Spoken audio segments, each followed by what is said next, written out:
civilian scientist from Wayne State University, which is in Michigan. And I've had the distinct pleasure of doing research for about the last 2 years here at Camp Pendleton. My husband and I have been running this research project and doing research with both active duty and veteran service members and their families for about the last 15 years. Project CAPS is the current project that we're doing, and we're interested in trying to understand more about the impact of deployment on children and families. The project, what we do is we ask service members, or specifically Marines and sailors who are looking to deploy within the next 4 to 6 months, and their families to complete surveys. And then we also come out into your home and we have you participate in some interviews and some games with your child. And we're specifically looking for families who have children between the ages of 4 and 7 years old. We are a unique project in the sense that we follow families over the course of deployment. So we look at families prior to deployment, during deployment, 4 to 6 weeks after deployment, and then 6 months following deployment. We well know that some families will PCS after the deployment, and that's okay. If you are one of those families, we just have you complete the surveys. So that's an okay factor. We do need families to be remaining here at Camp Pendleton in order to participate. So I know that some spouses and their children will go home, say maybe to their families during the deployment. And unfortunately, we can't involve those families because the support systems might be slightly different. Families are compensated a little less than $1,000 over the course of the study for participating. And what we've found is that families really seem to enjoy participating, that it gives them a little bit of a time to take time out, play some games, do some things that they might not have the opportunity to do that time right before deployment otherwise, and to spend some special time with that child. So we really have found that people seem to like participating. We also have heard the feedback is that people like participating because they know that it makes the difference for other families. This is really not research for research's purpose, but rather that we're going to take this information and it's going to help us to understand more about whether the services that you're receiving and the resources that are available for families here at Camp Pendleton are the ones that you need most. So the idea here is to be the most helpful that we can possibly be. So I hope that you'll consider participating. I know that I handed out some flyers to some families already, but if you have a child between the ages of 4 and 7, I guess maybe what I'll do, if this is okay with you, Mark, is maybe leave the flyers down by the child care. It's already on the Facebook and the Pro Blast. Who gets Pro Blast? All right. Hey, if you're not getting it, blame it on your Marine or sailor because they're not giving me the address, okay? I will definitely get this out, though. I will help facilitate getting the information out. So if you have questions, please ask, and I'll forward you her information. Wonderful. Okay, so it sounds like it'll get sent out again. All you need to do is send an email or give a phone call out to my project coordinator in Michigan, and we really hope to include as many of you as possible. Thank you so much. Have a good evening. Thank you, Julie. And just to reiterate, too, I mean, this is not a ding on the Marines or the sailors here. I understand that there are sometimes things change here. But the addresses that I do get from the Marines or sailors, if you have changed your address, updated it, moved to a different group, or your company or business that you had it associated with have changed security systems, sometimes those emails do not get delivered. So if you are not getting the information, please call me. Send me an email, text me, because I will do whatever I can to try to make sure that you are part of the distribution and in the loop on the information that we pass on a regular, routine basis. Okay? Thank you again. Oh, Julie wants to know if there's any questions. All right. Thank you. Hey, you too. Thank you again, Julie. All right, now we're going to call up Eric. He's from the American Red Cross. He has a small little presentation here that we'll get through briefly, but he's going to talk to you a little piece here about what they offer and about the emergency notification system, which will impact those of you that if you do have an issue that needs to go through forward. This is the guy that's just a piece of the pie, a piece of the puzzle here to make sure that those notifications get the urgency and the handling that are required. Eric? Thank you. Thank you, Mark. We'll get our slide queued up here real quick.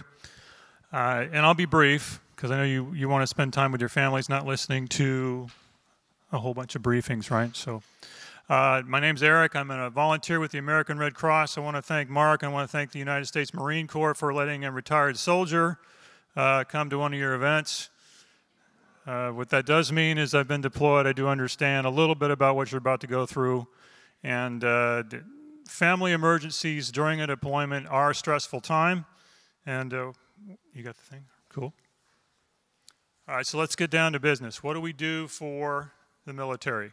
The most important part of that is the emergency message process. So if you do nothing else tonight, or you remember nothing else about what I tell you tonight, please stop by our table out front and get one of these. It's a preparing for deployment pamphlet. Only a handful of you came by. Fill out the information on the inside left jacket, put it on the refrigerator. All you single Marines out there, send it to your parents or your siblings or whomever. This isn't just for families, right? Because family emergencies include your parents as well as your spouses and your children and what have you. It includes all of your immediate family. And that's the information that you need to have ready to go in order for the Red Cross to validate the message, to be able to tell your command, yes, this is a valid emergency, and then the command will have the information they need to make a proper determination about whether or not to let you go home for that family emergency. Because keep in mind, it's still the command's responsibility to make that call. We're not making it for them, we're just telling them the information about the emergency, we're validating it. They still have to decide if it's appropriate under the conditions for you to be able to go. So that's key. And if you have that information written down, let's go ahead and kick it. All right, so if you have the information written down ahead of time, you won't be running around trying to locate it when you're under duress in the middle of a family emergency. This is more for the family members than you all that are going to be deployed. If you have that information ready to go, then you won't need to be fumbling around trying to get it when you're in that situation. Because whether it's a family emergency or something downrange, the best way to deal with that is to prepare properly, right? So, some things just don't change. Now, if you don't like paperwork and you want to be part of the 21st century, we have a Hero Care mobile app for your smartphone. I've got a bunch of these flyers on my table as well. You can pick up one of these flyers, text the message to the number on the flyer, and then you can download the app and you can launch the emergency message and a whole bunch of other services from the app on your phone. That's pretty slick. So that's something I can categorically recommend. We also we're in the emergency response business. I got to put in a plug for that before I get off the stage. You might have noticed we have wildfires around here, including the Lilac Fire, which did a number on Fallbrook not too long ago. Right now we're in the middle of responding to a cyclone that hit American Samoa. That's part of the San Diego region, believe it or not. If some of you are going home to other areas in the country, there's disasters there too. So we've got literature on how to be prepared for disaster. We have blood donation programs. We have some other programs. We've got literature on that. Let's go back one real quick, Mark. That phone number, definitely worth writing down or snapping a picture of. Those phone numbers are also on the literature. If you remember nothing else, please take one of these. I'll leave some behind with Mark so that if you forget and you need to call and get it, you certainly can. And questions of me before I take off? Okay, none heard? All right. Remember us during your combined federal campaign. All right. Thank you for your time. Hey,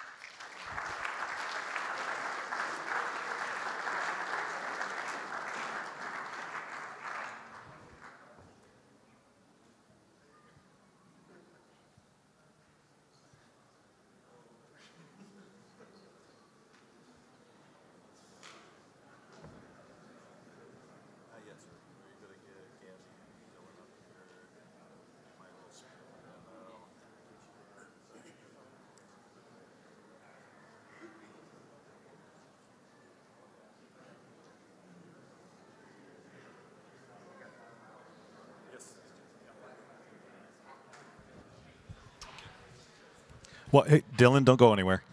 All right, I'm going to have, first I'm going to introduce Dylan. Dylan is our military liaison here at Pacific Coast Church.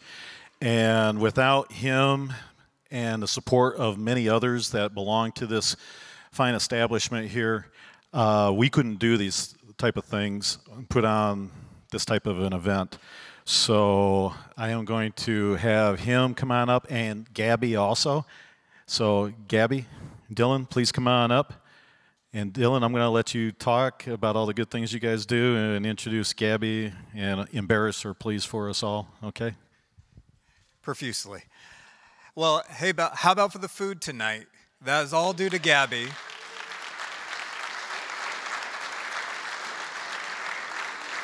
So again, she coordinates all the volunteers, because everybody here was a volunteer that's coming out to support you. And I hope that that's the message you kind of hear from us at Pacific Coast Church, that we're just here to support you. I'm a Marine myself, though a little inactive. I've been out for over 10 years, but I realize how much of a sacrifice it is to not just to the service member, but to your family. So in any way that we can be a support, like opening up our home to you, even just giving you a good meal, is a way that we were trying to say thank you. As Mark pointed out, we do have multiple things. I know most of you all are deploying, and for those of you who are back who are not going home, we have services here at 8:30 and 10:15 on Sunday morning, and more than that, we also have a few programs that might be a little more pertinent for you. We have Mothers of Preschoolers that meets, and that's for a lot of your mothers with young children. It's just a few minutes of sanity. Now, 2 hours of sanity, of a meal, of talking among other women, and a lot of socialization. And we usually have speakers, and the speakers are speaking on topics of parenting, CPR for young children, and a plethora of different topics.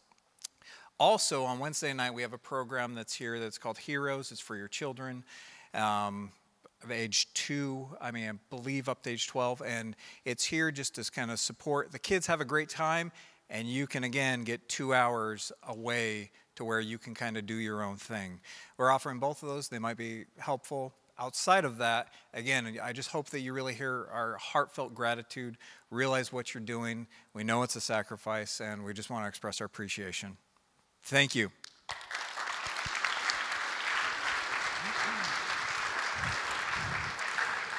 I have to embarrass myself here in case of Gabby, because we were talking a little bit earlier, and I asked her how long she's been doing this. She actually walked in the door here, and they asked her if she could help out in the kitchen with no previous kitchen experience. But they had managerial experience between her and her husband running their own business for 18 years. She told me that coming in with no knowledge of how to run a kitchen, she's been doing this since 2012, and probably now hundreds, if not thousands by this time, of meals. But when I first heard her, my hearing is not always the best, as some people in this room will attest to. When she said that she had been doing it since 2012, I thought she said that she'd started when she was 12. So I thought she'd been doing this for decades, and she corrected me immediately on that. So it just goes to show that the fro doesn't know everything, okay? Again, Gabby, thank you and the ladies for everything that you do. You guys do such a great job. Sure. Gabby wants the mic. I just feel I want to tell you guys thank you for your service. We all wanted to stand out there and say thank you so much. We can't even begin to express how we feel about you guys. I just want you to know that my other hat here at church is I'm the care director. So if in that capacity I can ever be of any service to you, of any help to you, just call the office and they'll put you in touch with me. And that's what I'm here for, is to come alongside you in any which way I can. And yeah, I just wanted you to know that. Thank you. Thank you, Gabby.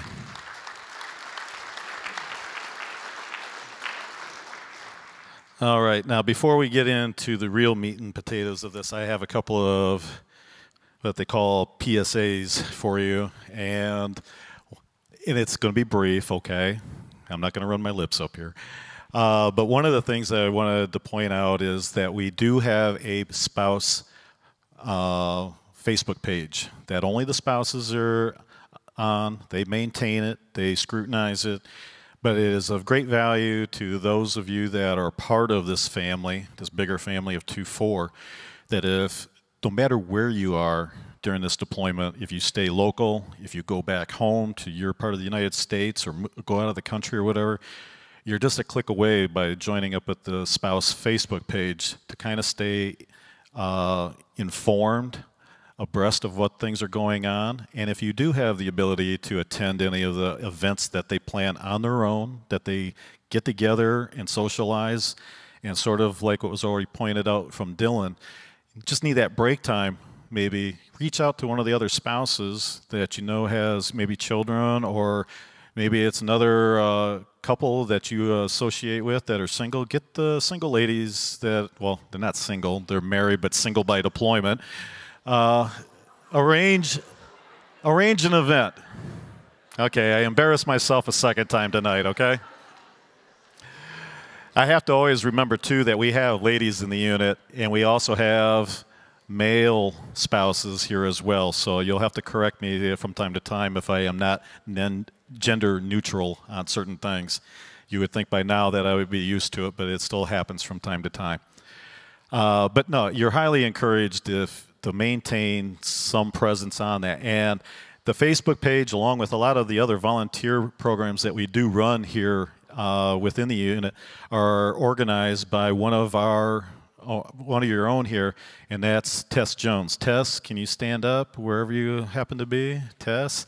This is Tess. Tess is one of our volunteers that basically, give her a round of applause. She deserves it. She has coordinated many an event, and I was surprised when I was walking around earlier that how many spouses weren't aware of the spa day that we had this past weekend, in which they had brunch, they had mimosas, and they had massage therapists there, all for their attention and to spoil them for a short period of time this past Saturday. And of course the reviews were great, and I'm hoping that we can get that on the agenda again. And I would like to see even more participation than what we have had in the past. And that includes all the events that we do that we schedule throughout the year. There was, what else did you want me to talk about, sir? I think that was it, right? Okay. And also, oh, you know what? Camera probably won't be able to follow me, Ken. I got to pitch one other item here. And it happens to deal with our volunteer group, because we do a lot of special things for not only our Marines and sailors all the time, but we try to do something for the newest members of our unit. And I don't mean the guys that are just checking in, but I'm talking about the little girls and guys that really check in. And those are our newborns.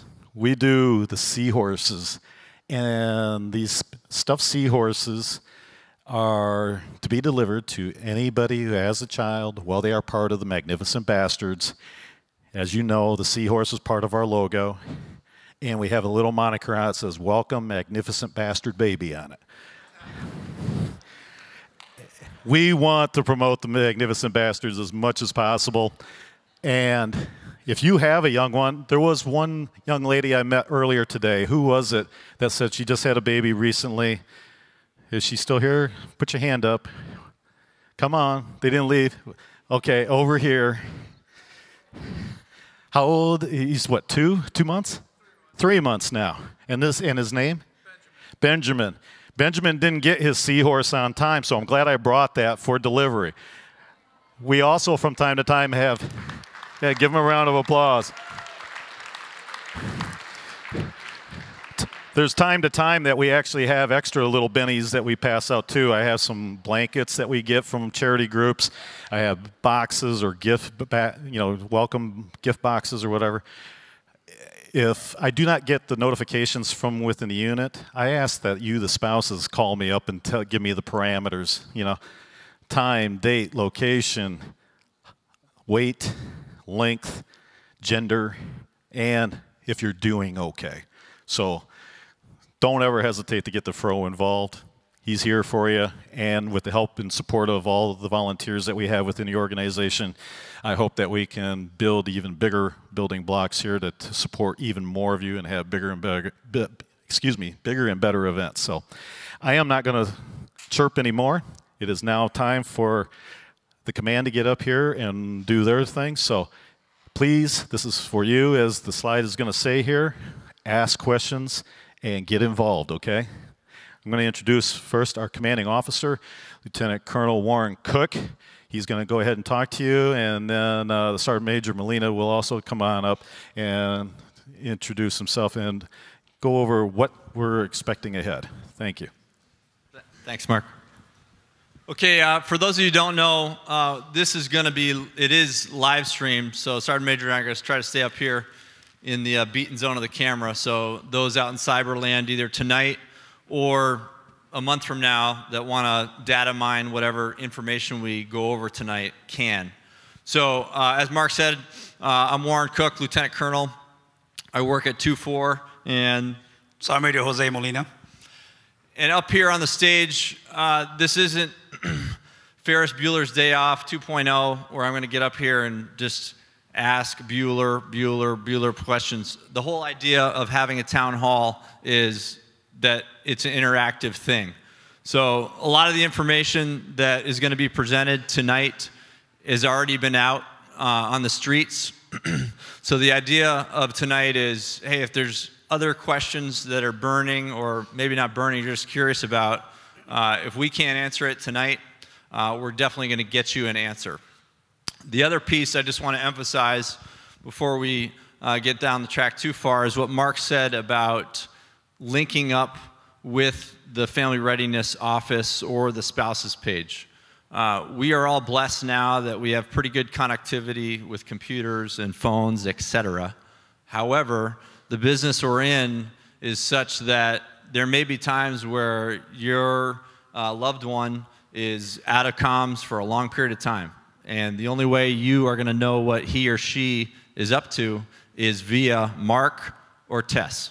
So I encourage you to link into that, because it really is going to be potentially your only source of information if your loved one is in the dark, River City, whatever it is, MCON for a long time. So here's the agenda we're going to cover tonight. And before we do, I want to introduce you to the commander and the first sergeant from each company. Mark and Tess are going to have answers, but you're going to be in communication probably with your company commander and your first sergeant as well. So we'll go through those. First up, we already introduced ourselves, Echo Company. You already saw the better half of the captain. And right now we have Captain Neil Jones. And is your first sergeant here? First Sergeant Casada. All right, Echo Company. So out in Cyberland, you can't see their faces, but if you're in Echo, they work for you. Who's next? Fox. Fox CO's on leave right now. Is the first sergeant here? Yeah. First Sergeant Gonzalez. And anything that you need in Fox Company, and I mentioned out in TV land, they're going to be in a different part of Australia than Echo Company will be in for the first couple months. Next, Gulf Company. Captain Jedlicka and First Sergeant Holloway. Gulf Company will be out also in a different part of Australia, a place called Townsville, for a while. So the information that Echo is pushing out may not apply to Fox or Gulf. Weapons. All right, Captain O'Donnell. All right, First Sergeant Guzman. Okay, thank you. Captain Iannacho, Headquarters and Service Company. Okay, and their first sergeant's gone, so Gunny Bassetto is here, the gunnery sergeant of H&S Company. Go back one slide, please, Mark. This is what we're going to cover after that, the deployment window and the redeployment window. It's a key that you know it's a window. It's not like getting on Southwest tomorrow morning for the 8:30 flight. You're going to know about 24 hours out when your loved one is heading out. The monthly live stream updates with Mark and Tess and the volunteers, Sergeant Major and I, assuming we have some decent connectivity, are going to try to tune in. So if you do have questions at a family readiness meeting and you don't want to play the telephone game, you can ask directly via text us, and we'll chime in during the meeting. Okay. Sergeant Major, he's going to talk about expectations and rules for LIBO. And then apropos what Dylan just brought up here with Gabby, not only does Pacific Coast Church love 2-4, but the town of San Clemente. They're going to put on a welcome back parade on the 9th of November, parading down the streets of San Clemente, ending up at the pier. So you can mark your calendars with that. Then we'll go over a couple other things. All right, next slide. Next slide. Sergeant Major. All right, so as you see on the slide, this gives you the leave for the ADVON main body and then the deployment window. All right, so those dates for the leave periods, that's the inclusive dates.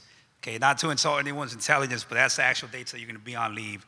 So if you look at it for the ADVON, they're actually going to be checking out on leave on the 15th, and their actual leave dates is the 16th to the 2nd. They come back on the 3rd. So the same is for the main body. Now, for the ADVON deployment window and the main body deployment window, that is exactly what it says. It's a window. So the asterisk at the bottom, flights will be confirmed 24 hours before departure. All right, so that means that the reason why these leave windows are during that period is in case our windows change or whatever the case is, everyone's going to be on deck to ensure that we get everybody accounted for and we get on those flights when we get that date confirmed. Sergeant Major, I just heard PFC Jones ask me a question. What if I don't have 14 days of leave on the books? Can I still take pre-deployment leave? Yeah, so normally a command, what they'll do is they'll allow someone to go in the hole, if you will. Normally it's about 7 days, okay, because specifically you look at what someone earns leave during a month, it's 2.5 days, okay? So if you look at a 6-month deployment timeline, they'll more than make that timeline of what they're in the hole. That way they at least have some days in the books for post-deployment leave. All right, great question, PFC. Any other questions on leave? Okay, I got one. How about if you want to go to Mexico, how far in advance should you be doing that paperwork? Or let's say Ukraine. All right, so any type of leave that's going to be out of the country, right? There's a lot of steps that's got to be done for that. One, you got to get a country clearance. You got to do all this other paperwork with the S2. Realistically, if you are looking at going out of the country, that should have already been addressed with the leadership. So we're aware of it because there are some countries that they cannot go out to because of operational security. All right, but all those different things, you know, if someone has those places that they want to attend, it should have been already addressed. That way they could have gotten the information. That way they can move on with whatever requirements there are for attending that leave in that country. Next slide, please. All right, so this here leave block. All right, so there's the 3 different leave blocks while we're going to be out there. All right, so one of the things that I already saw right off the bat that might spark your interest is why some companies have more spots for leave, okay, specifically H&S and weapons. All right, they're not any more special than everybody else, but for weapons, they're going to be spread loaded through different sites in addition to some of the personnel with H&S, and we cannot just disband the whole company at one time. Now, all these leave blocks coincide with our training program that we're going to have out there. So that's the reason why we chose these 3 different timelines, because it's going to optimize for all the Marines taking the opportunity, Marines and sailors taking the opportunity to go on leave. So if your Marine or sailor is assigned to one of these leave blocks, he or she should know it. And if he or she doesn't, all they need to do is ask the folks who stood up and introduced themselves from the companies. Okay? Why is that important? Because we're going to go to the next slide, please. We're in the business of crisis response, and we do whatever higher headquarters tells us. So these are great plans to have, but should we be employed doing something else, there's potential that your Marine or sailor may not be in Australia when you arrive or your ticket is already ticketed for. Okay, so you're all smart people, you understand that, but you need to make your plans with your eyes wide open. I'm sure some of you have been in the Marine Corps for a while. You've done this sort of thing on previous deployments if you're a Marine or sailor who's been to Japan. But top bullet here, in Australia, they are the U.S.'s strongest ally in the Pacific. Australia has been alongside America in every fight since World War I. But all it takes is one bad incident to chip away at that really strong relationship that we have. So when Marines and sailors are on liberty in Australia, the expectations are high. What do I mean by that? A lot of stuff happens in America on a Friday night that will send a shockwave through the Australian government that is just a blip on the Marine Corps radar screen. So expectations are very high. What am I telling you? If your Marine or sailor is afforded liberty, that's not a right, it's a privilege, and he or she can screw that up, and that privilege can be taken away, and his or her liberty can be secured, okay, for a portion or the entirety of the deployment. Furthermore, because the stakes are so high, if you're a magnificent bastard, this is a earn your seat kind of deployment. In other words, we're not just taking everyone with a pulse and whoever is part of 2-4. Someone needs to demonstrate that, hey, they can act according to the standards on Libo. So what does that mean? Most people are going to go, but some high riskers, hey, we ain't just going to take them because it is going to be one more headache we have to deal with, and America's going to have its reputation tarnished. Sergeant Major's going to talk money since he just got back from Australia, and he's probably got the latest intel on how much the place costs. All right, so I know they probably won't be able to see this in the live stream, but show of hands, who's been in Australia before? Okay, and you can probably nod your head that it's pretty expensive. All right, so to put things in perspective, I was out there for 6 weeks for a training course that I went to. If you think about the average vehicle, when you gas it up, if you have an SUV or whatnot, it's probably about 16 gallons. Okay, one of the things that I would tell you is probably download an app that you can do a conversion chart. Myself, I use Unit Plus. It's an app that you can convert metric system, imperial system, all that stuff. All right, so if you were to go out there and you rented a vehicle and you had to pour a full tank of gas in it in liters, regardless, we're talking about the money, it would take about $140 Australian dollars. Now you convert that to American dollars, that's over $100 that you're gonna pay for a full tank of gas. All right, so that's pretty steep. Now if you wanna look at it in the more minimal aspect, okay, who goes to the movies here? Movie theaters, pretty expensive, right? So at a movie theater, you're probably gonna pay about $3.75 for a regular soda. So I made the mistake, I love me some Coke. All right, so while I was out there, I was feeding for Coca-Cola, and I went and bought that their version of the PX, the AF cans. It was $5 Australian dollars for a 12-liter bottle of Coke, which American dollars, that's about $3.75. So it's pretty expensive. So the key takeaway from this is, aggressive budgeting. That's not just for yourself here, that's for your counterpart over there.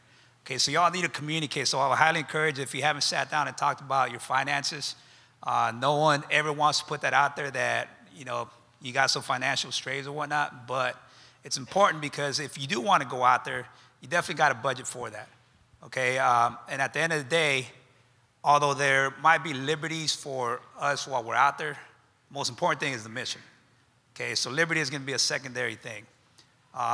In addition to that, MCCS will be able to provide some services to minimize the cost if they do take advantage of some liberty.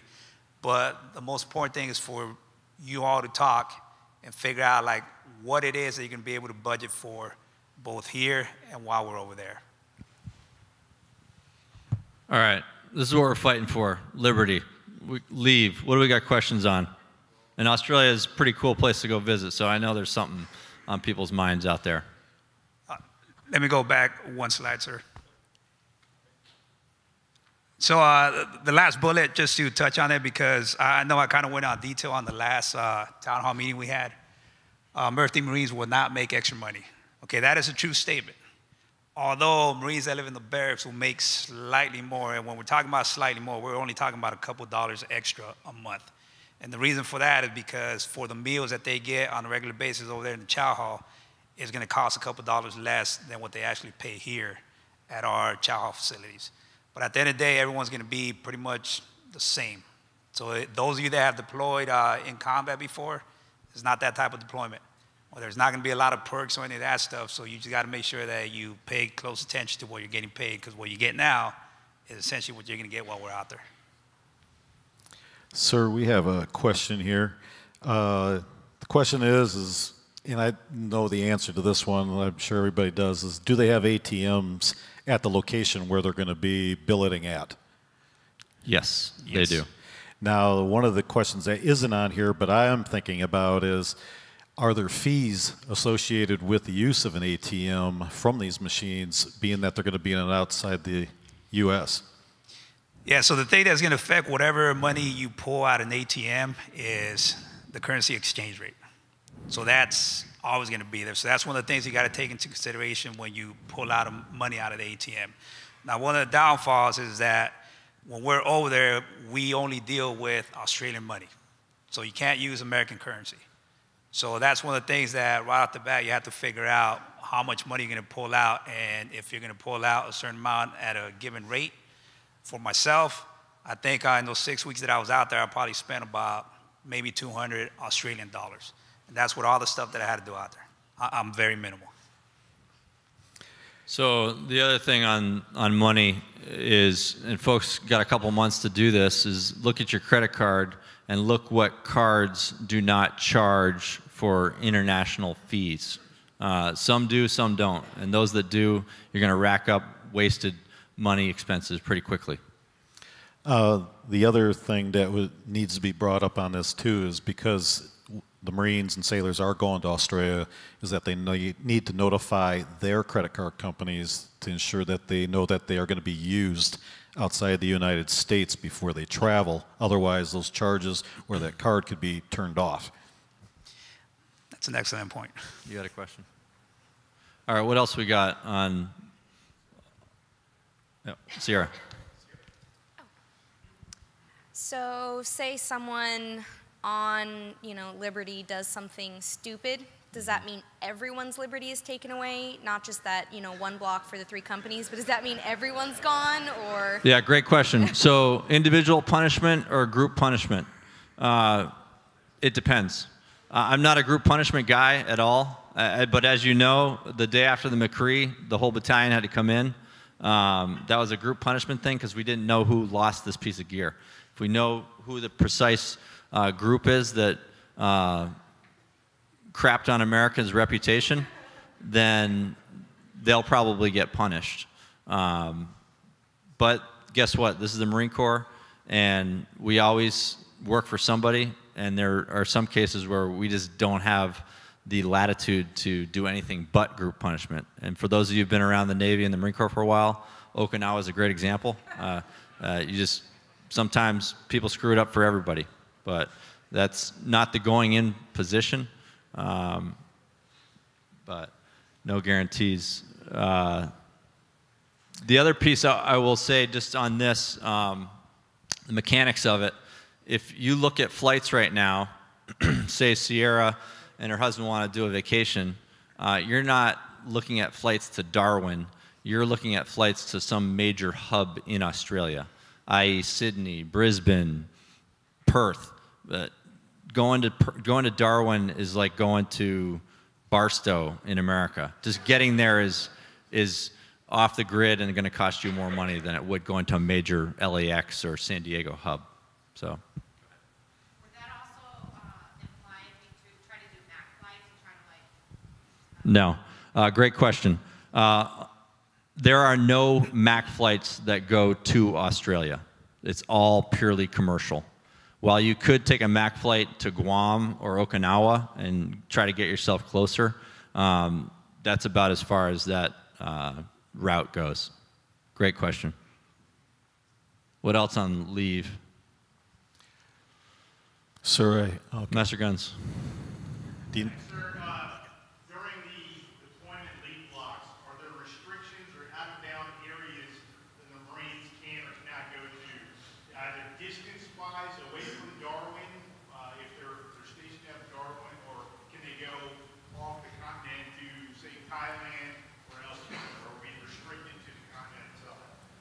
Great question, Master Guns. The restriction is twofold.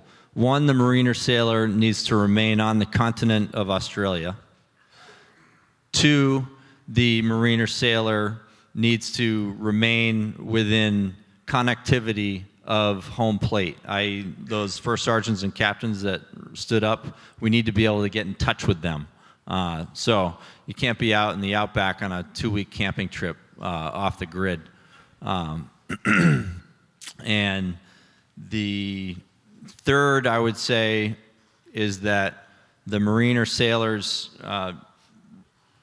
liberty mate or leave mate needs to come to Australia. In other words, they're not going to go link up with them on another continent. Sorry, Major, we miss anything? Yeah, that's correct. And the biggest thing for that is you got to understand that exactly one of the things the CO said is connectivity. Okay, so it goes back to critical mission, right? Leaving liberty. All right, and what we're going to do out there is a mission. All right, so mission, again, comes first. It's unfortunate, but that's what we do. And if something were to happen, then we need to be able to contact all our personnel and make sure that we're aware of where they're at, their safety, all that good stuff. So that's why you got to stay in continent. Connectivity out there, it's pretty decent, depending where you go. All right, but if you're in one of the major hub cities, you shouldn't have an issue. But that's another thing you probably want to look at as far as if you're in a Wi-Fi network, you can FaceTime all day long, free of charge. But if you're trying to use your cell phone, then you might want to start looking at some international plans, or they can have other options when they get there. If you have one of those cell phones that you don't use for anything, go over there, get a different SIM card, and use that while you're there. But that's some of the other things that you got to look at in consideration when it comes to budgeting and whatnot. All right, great question. What else on leave? Sir, there's another one that was texted in here. The question is split pay going to be still an option for the Marines to use while they're there? Split pay right now, we really haven't talked about it because not that we can't do it, but the previous unit that went out there didn't really use it. Again, because a lot of the individuals, what they do, because they know that expense that's going to be there, they just went without it because everything that we need is on base. Okay, the only time that you're really going to pull funds out for anything is if you're going to go out there on liberty. But that's one of the things that we're looking at, and definitely if that's going to be an option, we'll push it out and make sure that we have it on time for that. Explain what split pay is, please. Split pay is basically you're getting an allowance. For us out there, you're getting an allowance. You say that on each payday, you're only going to get a certain amount of money. That way, you don't use anything other than just that amount that you're given. Okay. Before we leave the best slide of the whole brief, anything else on leave and liberty? Big takeaway is plan like hell. Australia is an awesome place. If you can make it down there, plan. Just get the appropriate trip insurance. Okay. Next slide. Sir, before we move... We got a question back here. Hold on, let me get you the mic. If we're both paying rent and you said he might be out of comms for a bit, how would he get that money to me, like his part of the rent, if he's out of comms? Will it be for longer than a month? No, so being out of comms, specifically when we get out there, or he's going to be in a different site? As in, I can't speak to him, communicate with him. Okay, that's something that I can tell you we'll probably have to communicate beforehand and ensure, because for the most part, all our training evolutions are only going to be max a couple of weeks. So communication when we're out there, just so everyone understands, when we go out there, our chow hall facility also has a club, if you will, a hangout area, which gives us Wi-Fi. So that's where you'll be able to talk to everyone on FaceTime, Vice, trying to use minutes on your cell phone. The only problem with that is that when we're all there, it overloads the system, and sometimes it goes out for a few days. But for the most part, you will have access to that, and you can communicate. And it's going to take a little more effort on everyone's part to communicate beforehand. Hey, I'm going to be out for whatever amount of time. What do we need? All right, so I know I used that the whole time that I was out there. I was FaceTiming with my kids almost every day. So that's definitely going to be there. Sir, there was also a question. The question was on the mail, and I know that I was talking with the ADJ earlier today, and I don't believe we have a deployment address that's been specified yet, but to answer the question, as soon as that information becomes available, I will post it out in the Froblast and in the announcements and put it out there so that everybody will be made aware of it in case you want to mail postage there or send any care packages. You'll have the specific directions on how to do that and also know what is legitimate that can be sent and contraband items to avoid. Thanks, Mark. Next slide, please. Okay. Eric, the Red Cross rep, was up here, and I just want to hit a couple of these things in plain speak with respect to emergency leave. So you hear it from me and Sergeant Major. As it says up on the slide, if your next of kin is seriously ill or passes away, then that is kind of the burden of proof required for us to go into decision mode on whether this Marine or sailor needs to and can go home, okay? Why do I say that? Because if it doesn't meet the aforementioned criteria, then the service member is not going home, okay? We're there to do a job, and unfortunately there's a lot of stuff that goes on in America that we'd love to be back for, and I'm talking specifically about childbirths. Hey, love to go back for a childbirth in the middle of deployment, but it's not happening, okay? So don't want to be Debbie Downer, but this is the way it is. Questions on this slide? Okay. All right. Next slide. All right, let's go to a happier topic. Sergeant Major. All right, so redeployment, post-deployment leave. All right, if you look at these dates, again, these are inclusive timelines. All right, now, nothing from here should change, aside from one of the things you see at the bottom, TBD, December, January, holiday leave block. We're going to adjust that accordingly once we have a definite solid plan on that. Now, one of the things we're looking at for these timelines is, if you look at some of these days, you're probably like, why are we not taking leave right off the bat or getting extended leave periods? So you got to remember that when we're coming back, you're going to have a couple holiday leave or holiday periods coming up. So you got Thanksgiving, you got the holiday period, Christmas and New Year's. And if everyone's taking leave right now, chances are they might exhaust some of the leave they have, so they might not have a lot of leave days to take. So it's looking at the best interest for everybody that you're going to be able to maximize that leave time when you can. Understanding that if some of you actually go out to Australia, that's going to be a big bill that you're going to have to push forward. And then immediately after we get back, if you want to go on holiday period, which one do you choose? Do you choose Thanksgiving or do you choose Christmas and New Year's to go out and visit family elsewhere? So that was kind of what we decided on. That's going to be the best fit for everybody.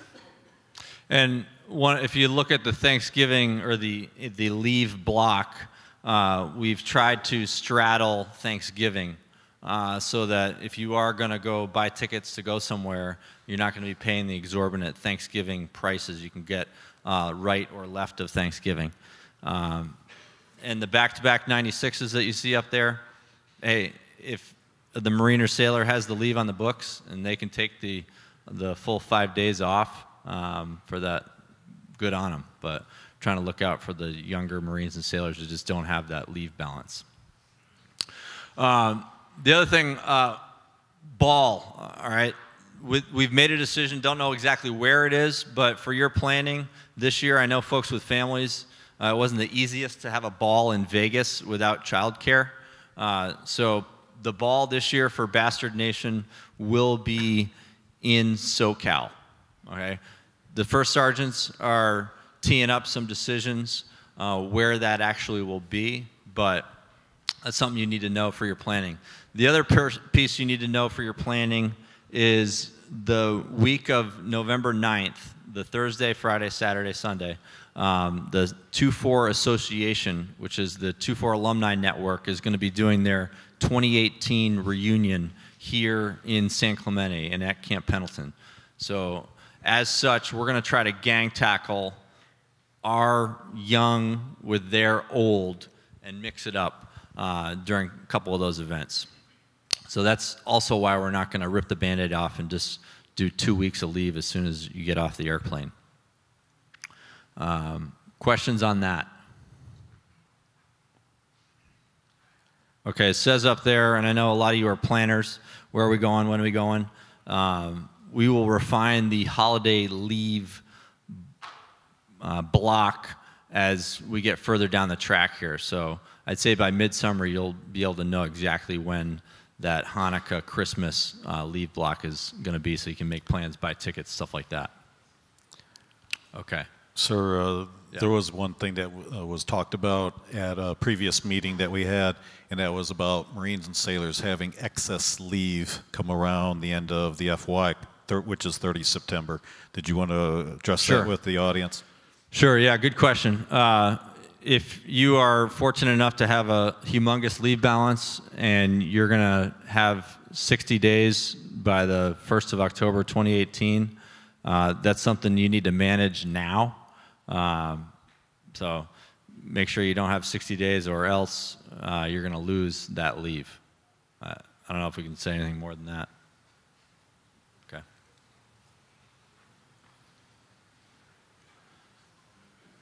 Pretty good. All right. I just want to say one. Yeah. I just want to give a shout out for the seahorses again. We have those seahorses are made by all the spouses in 2-4. So can I just have the spouses, the volunteers, stand up really quickly who make all those, because there's a lot of labor that goes into those, and there's not a lot of us that are in the group. So thank you guys so much. We have another sewing group on Thursday. So if you want to come, you don't have to. Yeah, you don't have to know how to sew. Put the mic up to your mouth. Put the mic up to your mouth. Oh, sorry. Hello. Hello, hello. So you do not have to know how to sew to join us, but we usually do it about once a month. And they all come out a little differently. So if you get one and they're a little different, you know, that's how they're going to be. But thank you guys again, the volunteers who help out with those. Yeah, and on that note, Ben, what does Ben's name tag say on the seahorse there?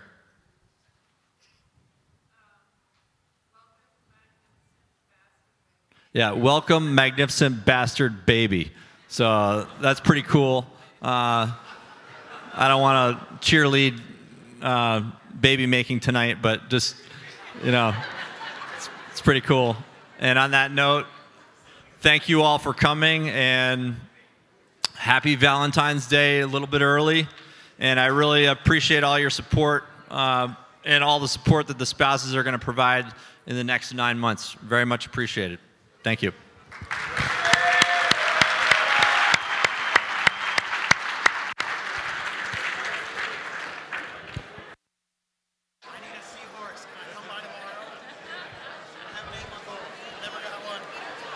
Please make sure that you go ahead and stop outside and pick up any pamphlets that are out there. We had some of the resource tables leave pamphlets outside, so if you still want information, American Red Cross, Navy Marine Corps Relief, they are sitting outside.